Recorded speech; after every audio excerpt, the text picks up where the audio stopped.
bienvenue dans ton calendrier de l'Avent nutrition. Ici, pas de régime, pas de pression, juste des conseils simples, des déclics utiles et une bonne dose de bonne humeur dans 24 épisodes courts chaque matin jusqu'à Noël. Je suis Tiffany, sophrologue et coach en nutrition et chaque jour je t'aide à remettre un peu de douceur et de conscience dans ton assiette et dans ta tête aussi. Prêt pour ta dose d'inspiration du jour ? Allez, c'est parti!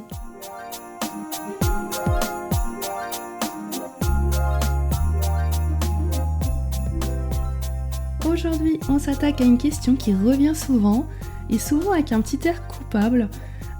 Par exemple, c'est j'ai fait un énorme resto à midi, je fais quoi ce soir ? Je jeûne, je mange une soupe, un yaourt, je mange plus rien, je me punis. Enfin, on va respirer, on va remettre du calme et du bon sens surtout, et enlever toute la culpabilité qui n'a rien à faire dans ton assiette. Donc c'est parti pour ce nouvel épisode du calendrier de l'Avent. Déjà bientôt la fin, la semaine prochaine c'est Noël, ça passe trop vite. Et justement, à Noël, on risque de bien manger aussi et de manière très copieuse, donc cet épisode pourra t'être utile. Donc aujourd'hui, le message que j'aimerais que tu retiennes, c'est que ton corps, il sait s'équilibrer, d'accord ? Donc fais-lui confiance. Souvent, on conscientise beaucoup trop, on anticipe beaucoup trop, on a peur. On se dit, on va manger énormément, et si je remange encore énormément après, ça fera beaucoup trop, et je vais prendre du poids, etc. Rappelle-toi que ton corps, ce qu'il aime, ça s'appelle l'homéostasie, c'est-à-dire l'équilibre parfait dans ton corps. Ton corps, il aime être à l'équilibre, c'est comme ça qu'il fonctionne le mieux. Il aime pas être en surplus calorique, il aime pas être en déficit calorique non plus, il aime être juste égal. C'est-à-dire que tu lui apportes autant de calories qu'il dépense, et ça, il adore, il fonctionne hyper bien comme ça. Donc, tu vas bien comprendre que si tu manges énormément le midi, par exemple, c'est ces genres de restos qui tirent en longueur, où on mange beaucoup, et voilà, et tu verras que il y a un réflexe que ton corps... d'abord, il y a un réflexe que toi, tu auras envie de faire quand tu as ce genre de repas, c'est que soit tu vas vouloir compenser, donc rien manger ou peu, ou tu auras envie de te punir, et aucune des deux options ne sera bien, en tout cas. Alors que ton corps, lui, il va pas fonctionner en mode « j'ai trop mangé ce midi, je vais me punir ce soir ». Il va raisonner sur un ensemble, pas sur un seul repas. Il va se dire « ok, là, t'as mangé plus à midi, donc il y a de fortes chances que ta faim ce soir soit plus faible, naturellement, sans rien faire, parce qu'on en revient à l'équilibre. Et du coup, ton corps, il va ajuster naturellement ses signaux. C'est son job. Ok ? Ça, c'est le corps de ton job. C'est le corps de ton job, n'importe quoi. C'est le job de ton corps. Et ton job à toi, ça va être de l'écouter. Au lieu d'anticiper de « il faut absolument pas que j'ai faim parce que vraiment j'ai pas envie de manger ce soir, il faudrait pas parce que c'est pas raisonnable, etc. » Ça, c'est pas ton problème en fait. D'accord ? Toi, t'as juste à écouter les messages que ton corps il va t'envoyer. Ensuite, je te rappelle un truc qu'on oublie souvent, c'est que le vrai secret, ok, c'est super d'avoir un équilibre sur une journée. Ça, c'est top. Si tous les jours, comme dit, le corps aime la routine, tous les jours, tu manges des repas à peu près aux mêmes heures, à peu près le même nombre de repas, cette régularité, cette routine, où tu consommes autant de calories que tu dépenses, c'est parfait, tu prends pas de poids, t'en perds pas, mais t'es à un équilibre, c'est top. Mais on oublie aussi que l'équilibre sur la semaine, c'est ça le vrai secret en fait. C'est pas un repas copieux qui va changer quoi que ce soit. C'est même pas 2 repas copieux qui vont changer quoi que ce soit. C'est l'équilibre sur toute la semaine qui va compter.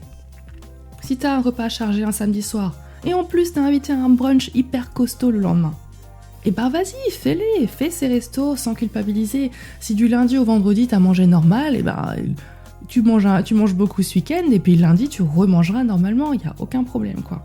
Ton corps il va réajuster sur les autres repas sans même que tu t'en rendes compte, parce que t'auras moins faim, t'auras envie de manger plus léger, t'auras peut-être plus soif, t'auras envie plus de frais, peut-être que t'auras envie de manger des crudités, des choses qui t'hydratent, qui t'apportent des vitamines, des minéraux. Naturellement, en fait, tu vas te ruer sur ces aliments-là plutôt que sur un McDo le lundi alors que t'as déjà mangé énormément le week-end. L'équilibre, il va se faire tout seul, quand on ne met pas la tête entre ces signaux du corps et l'assiette.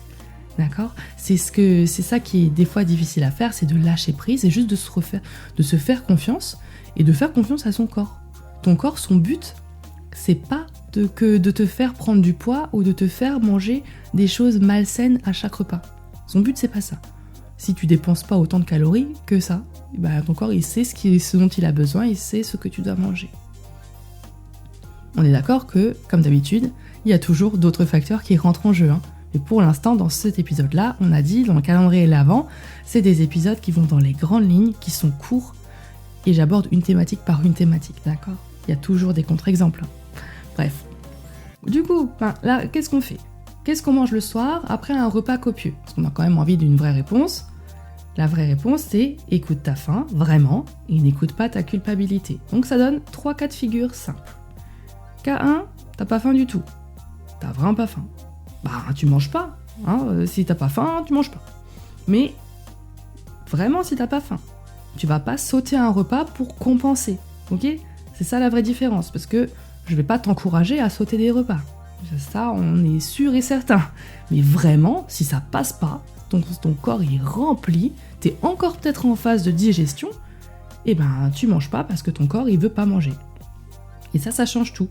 Tu vas peut-être boire, tu vas peut-être prendre juste une tisane, tu vas mettre au repos ton système digestif pour ce soir, et c'est ok, il n'y a aucun problème. Cas numéro 2, t'as faim, mais léger. Voilà, tu te dis, là, écoute, je mangerais bien un truc, mais un petit truc. Voilà. Du coup, dîner léger. Tu manges un petit truc. Si t'as envie de manger un petit truc, tu manges un petit truc. Idéalement, c'est un truc qui t'apporte quand même nutritionnellement quelque chose, d'accord ? Assez classiquement, tu vas manger une soupe, tu vas manger un bouillon, un yaourt, voilà, mais mange pas ça par culpabilité, en disant il n'y a pas beaucoup de calories dedans, donc je vais prendre ça. Non, tu manges quand même un truc, tu peux manger un fruit, si tu as besoin de plus de douceur, tu peux manger une petite portion de légumes, un petit morceau de pain, enfin voilà, tu vas manger un petit truc. Comme un encas, plutôt qu'un dîner, ça va être un petit encas. Ça tu peux faire. Rien de stratégique, juste du simple, du digeste, du frais, un petit encas pour ne pas te coucher l'estomac vide. Cas numéro 3, ta faim est normale en fait. Tu te dis, c'est bizarre, j'ai mangé beaucoup à midi, un long repas, et pourtant j'ai encore faim ce soir. Mange un dîner normal. Si t'as faim, normal, tu manges normal, et c'est que ton corps, il a encore besoin, t'as peut-être pensé que t'avais mangé beaucoup. Au final, t'as pas mangé si tant, t'as mangé longtemps, parce que souvent les repas au resto durent longtemps, donc t'es longtemps à table, mais peut-être qu'en quantité, ce que t'as mangé, c'était pas si déconnant, peut-être. Donc si t'as faim, tu manges. C'est pas parce que ton repas de midi était costaud que tu dois forcément te serrer la vis. Comme on l'a dit, ton corps il gère les comptes beaucoup mieux que ton mental. Et donc on rappelle l'épisode sur le dîner que tu peux réécouter, un dîner normal, mais qui soit complet, digeste, léger, mais ça ne l'empêche pas d'être copieux et gourmand quand même, on est bien d'accord. Et ensuite, j'aimerais terminer cet épisode en te disant que c'est pas forcément le dîner qui va compenser la journée, mais aussi le petit déjeuner du lendemain. En fait, c'est la partie qu'on n'explique pas souvent.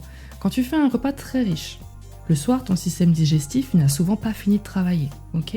Donc ta faim du soir, finalement, elle est brouillée. Il y a beaucoup de signaux, tu sais pas, des fois, tu sais même pas si t'as faim ou pas faim. Ça t'est déjà arrivé. Tu te dis, est-ce que je mange parce qu'il faut manger un repas ? Est-ce que je mange pas ? Des fois, t'en sais justement rien. En fait, le vrai ajustement, il va surtout arriver le lendemain. Très souvent, naturellement, tu vas avoir moins faim, tu vas avoir envie de plus léger, tu vas avoir envie de boire plus, tu vas peut-être retarder un peu ton petit-déj, parce que tu n'auras pas faim tout de suite. Et c'est ça le mécanisme de régulation. C'est pas le fait de sauter le dîner par punition. C'est comme on l'a vu avant, c'est un équilibre sur toute la semaine, sur plusieurs jours. Et si 80% du temps tu manges bien, si les 20% du temps qui restent, c'est des gros repas ou des choses un petit peu moins saines, c'est pas grave, ton corps il va se réajuster tout seul.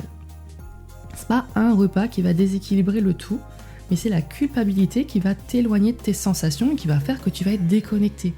On l'a déjà vu, cette déconnexion du corps. Je crois que c'était l'épisode 55 du podcast. N'hésite pas à l'écouter, t'en as peut-être besoin.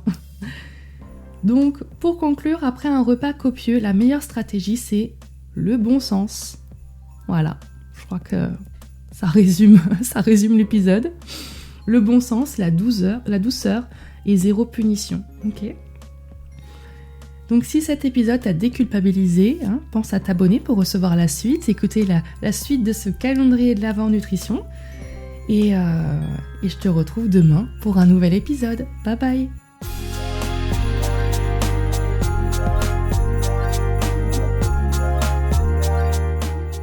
Et voilà, une nouvelle case de ton calendrier de l'Avent Nutrition, c'est terminé.